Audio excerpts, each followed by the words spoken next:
Today we're going to talk about the RFP process.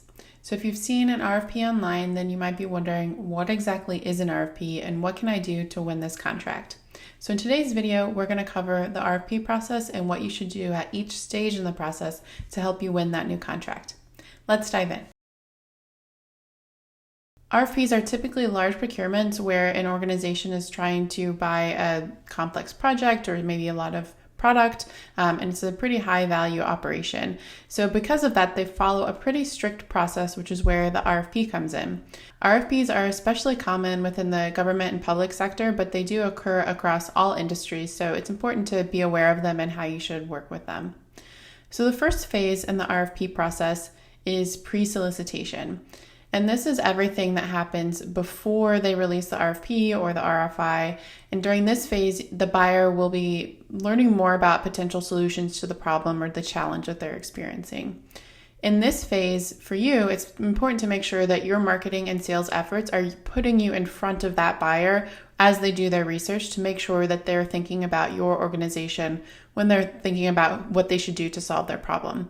This is especially important in non-public sector industries because they don't release their RFPs publicly. So unless you get there before they release the RFP, you won't even be invited to respond. The second phase of the RFP process is typically an RFI, or in some industries, it might be a request for qualifications, often called an RFQ. That's pretty common in the construction industry.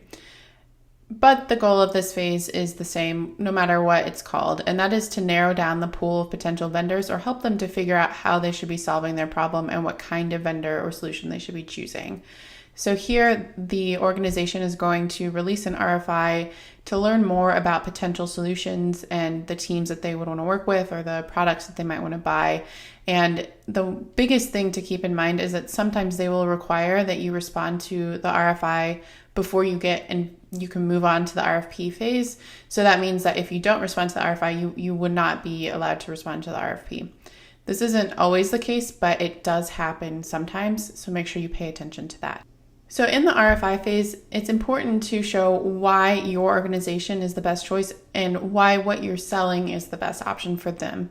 This can influence the RFP requirements down the line when it is actually released. So at this point, you want to show them that what your solution is to their challenge is the best path forward. So whenever they craft the RFP, they're focused on getting that specific solution rather than, maybe something that a competitor is offering or a completely different thing. The goal with the RFI is always to just make sure you're giving your company the best shot to be positioned to win the RFP when it does come out. After the RFI comes the actual RFP. And this is where you will send in your full-length proposal detailing, your team, your company, what it is that you're proposing, your pricing, and all of that information. In your proposal, you want to highlight why your company is the best choice, better than the competition for the particular solution that they're buying. And you also want to focus on how you solve their specific pain points.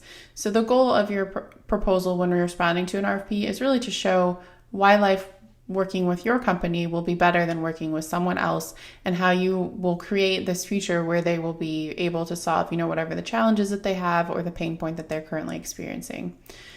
Another thing to note is that sometimes RFPs will include a presentation as part of the process. A lot of times it's a proposal and then you'll be asked to come in for a presentation. So just be prepared to give a presentation if asked for whatever it is that you're proposing. After the RFP and the presentation, some organizations will do what is called a best and final offer.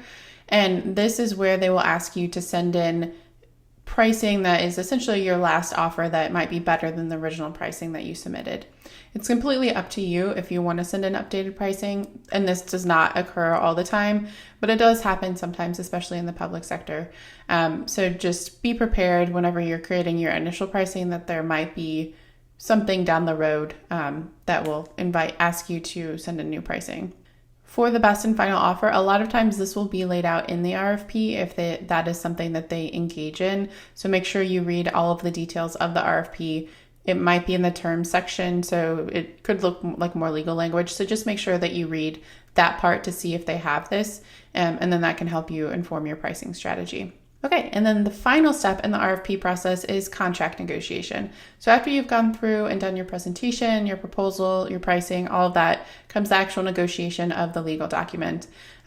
This normally occurs between the legal teams of whoever the buyer is and your organization, and it can take however long it needs to in order for them to reach an agreement. So typically once this phase is completed, the contract is signed and then you officially have the new project. Okay, so that's a quick overview of the RFP process. If you want to learn more about proposals or RFPs, make sure you subscribe to be notified of new videos, or check out our website at the link below, and I'll see you soon with more proposal tips.